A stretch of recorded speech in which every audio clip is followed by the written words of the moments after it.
Welcome to the 2026 January edition of the FO Exclusive. We are back in another new year. Just a month has flown by in 2026, and it has been an eventful year already. Our top three issues for January are: number one, the new Donald Doctrine and regime alteration in Venezuela. Number two, Canada's Mark Carney challenges American hegemony at Davos. And number three, Xi Jinping purges top general, causing turmoil in the PLA. PLA, of course, stands for People's Liberation Army. Before we dive into these three issues, let's do a recap of the month. Let us do a recap of January 2026.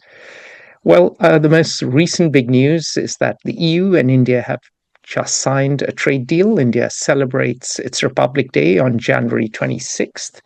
India became a republic in 1950. So it's been a few decades. And this time, the EU bigwigs were chief guest at a fancy parade, and they signed a trade deal. Now, note that this is not the first trade deal the EU has signed this month. Earlier, they signed another trade deal with Mercosur. Mercosur stands for Southern Common Market and consists of 5 full member countries: Argentina, Brazil, Paraguay, Uruguay, and Bolivia. What do these trade deals mean? They mean lower duties, potentially increased trade, and most geopolitical, foreign policy, and political economy analysts see these new deals as a direct result of US President Donald Trump's tariffs. So everyone is hedging against the US. Everyone is trying to make sure that they are not entirely reliant on the US. And this is a major development. Now, speaking of US President Donald Trump, he has backed off from threats of taking Greenland by force. If you remember earlier this month, there was a lot of drama. Washington, so was Greenland by force. There has been pushback by Europe. There's been pushback by the EU. And so now Trump is focusing on his boat of peace, which includes Egypt, Israel, Turkey, Saudi Arabia, and the United Arab Emirates. Canada is not joining. More about Canada later. Russian President Vladimir Putin has an invitation to join. And Tony Blair, a former British Prime Minister who earned infamy for being a lackey of George W. Bush, the son Bush Jr., over the 2003 Iraq War, is involved. Blair is a devout Catholic in the land of Henry VIII, who broke off with the Catholic Church. So he's a bit of an anomaly in British politics now. He was once a friend of Rupert Murdoch until rumor has it he slept with his former wife. In any case, most British politicians and political observers see Blair as a wealthy, washed-out has-been. So the composition of the Board of Peace is far from edifying, but we will move swiftly on to more consequential matters. Iran experienced popular uprisings in many cities. Hundreds of thousands protested on the streets. Dissidents got excited, hoping that the Islamist regime, the crazy mullahs, the Ayatollah, who's now almost 90, his regime would finally fall. However, the regime has cracked down hard. An estimated 4,500 Iranians have died, and 26,000 Iranians have been packed off to prison. So for now, an uneasy calm prevails. But it is clear that the regime's support is whittling down bit by bit. It does not enjoy much popular approval. Inflation is running riot, unemployment is crazy high, and instability will remain a feature of Iran in the times to come. But wait, well, we aren't talking about Iran today specifically, but all of the principal conditions that are required for successful revolution or overthrow of a state are not all present. In particular, the existence of a plausible alternative power center. Exactly. Now let's move on to the East. Japanese Prime Minister Takaichi Sanae has called a snap election for February 8th. Reportedly, she is hoping to translate her popularity into a popular mandate. Right now, her party, the Liberal Democratic Party, the LDP, doesn't quite have a resounding majority in the parliament. Han Duck-soo, who was Prime Minister of South Korea during the brief declaration of martial law in December 2024, was sentenced to 23 years in prison for insurrection. His boss, who was president then, is still in court. Some people are wanting the death sentence for him, but we will see what happens. We move now to Africa, where Ugandan President Yoweri Museveni, who's a youthful 81-year-old, he has won yet another election. Note, there was an internet blackout and repression by security forces. Museveni's son, Muhoozi Kainerugaba, who is also the head of the army entirely because of his merit, prowess, and professionalism, he bragged on social media that his men had killed 22 opposition supporters. Muhoozi has also wished death on Bobi Wine, the runner-up to Museveni, who has very wisely gone into hiding.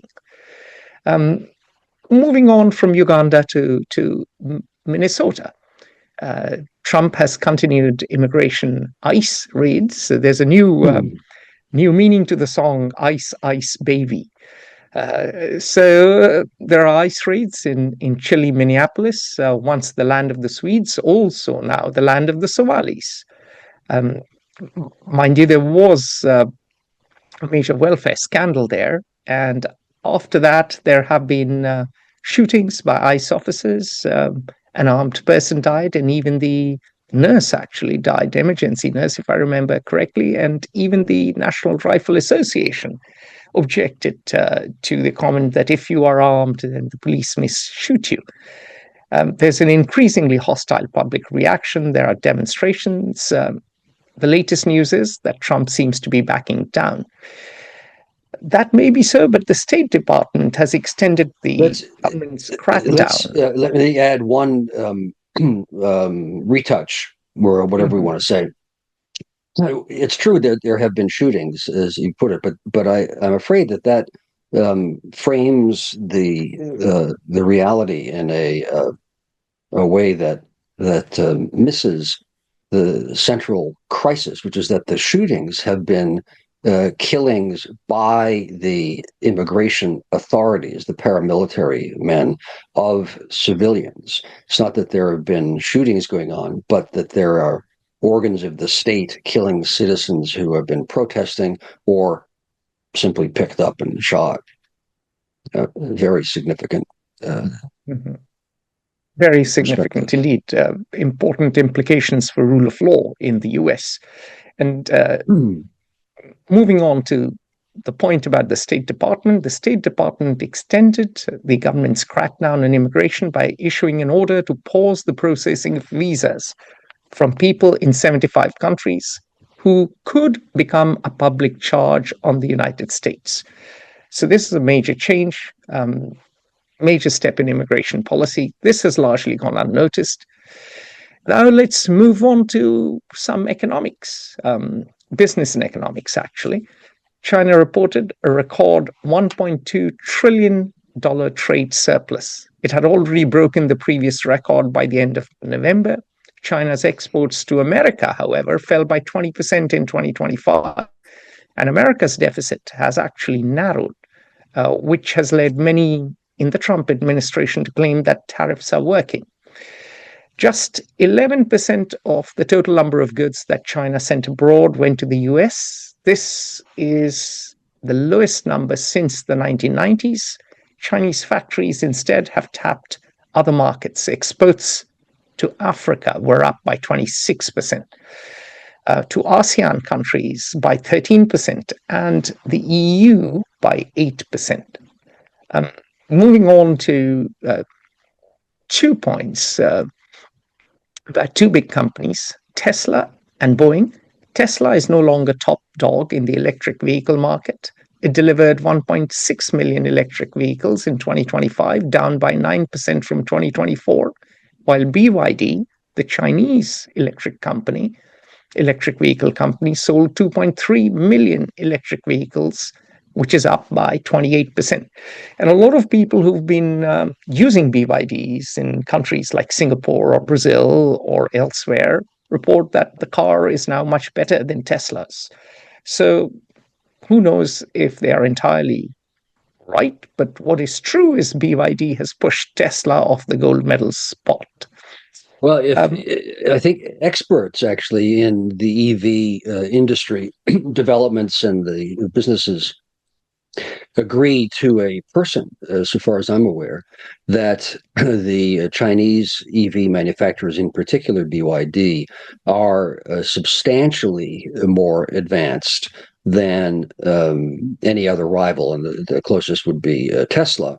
Not just in terms of sales, because Tesla has just been replaced as the top-selling EV in China in the past year, past quarter, perhaps, but more significantly in technology, volume, and scale and cost.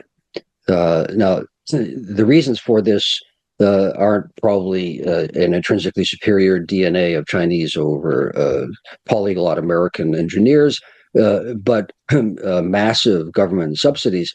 But the fact is that the technology and efficiency of the industry is, by all accounts, substantially ahead of anybody else in the world. Now, they're operating at losses. The government is paying for this. Almost none of the Chinese EV companies have turned a profit. So ultimately, at some point, you have to pay the piper. But the world can be, in some ways, quite happy that China's government is footing the bill for the technological change that will benefit materially, technologically, and economically the rest of the world, if not other EV manufacturers.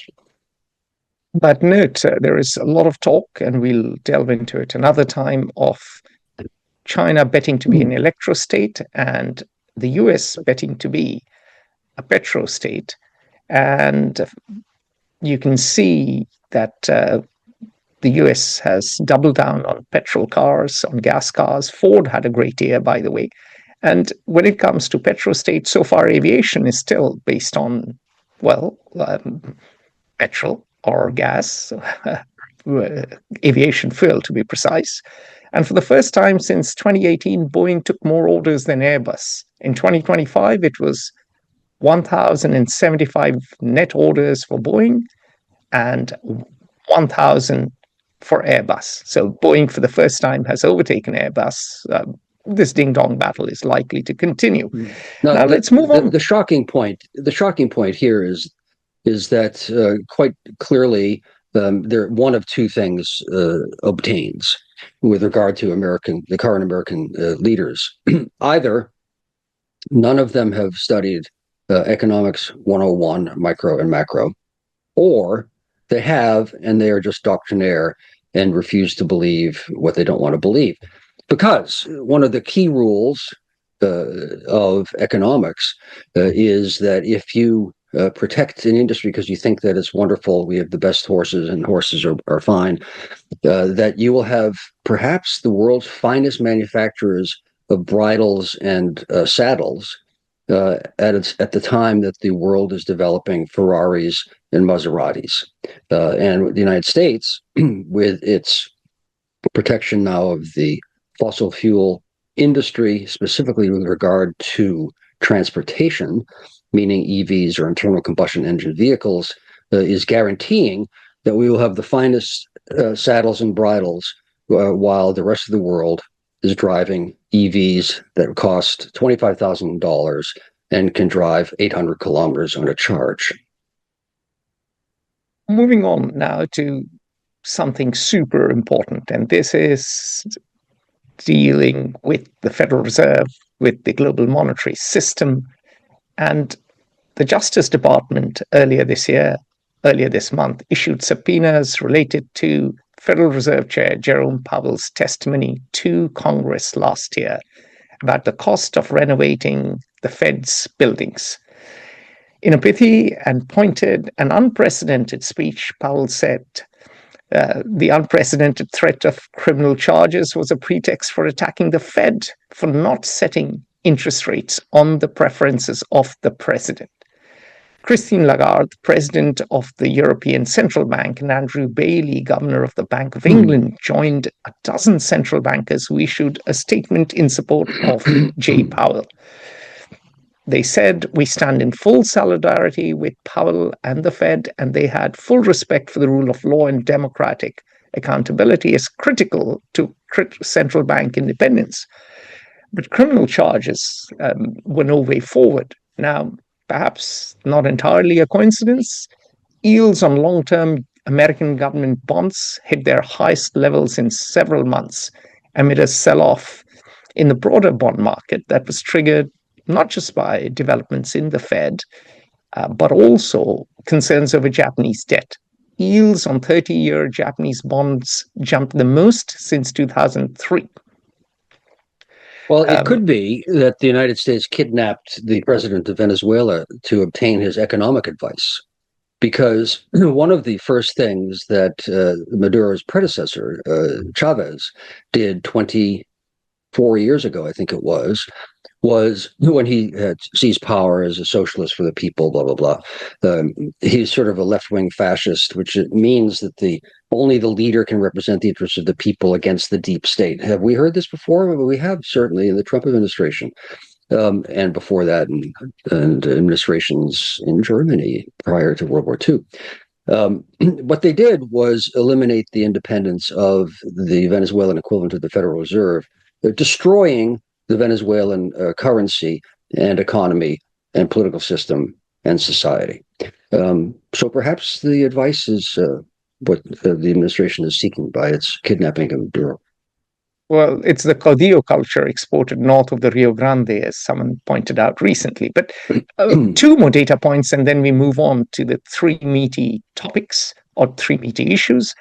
One data point, Porsche sold 10% fewer cars last year, the steepest drop since 2009. And that was during the global financial crisis. And prices of precious metals shot up this month, with gold surging from about 4,329 per troy ounce on January 2nd to over 4,319 per troy ounce today. And we are recording this on January 28th. So on January 28th, gold has gone. Join the conversation at Fair Observer and subscribe to our YouTube channel.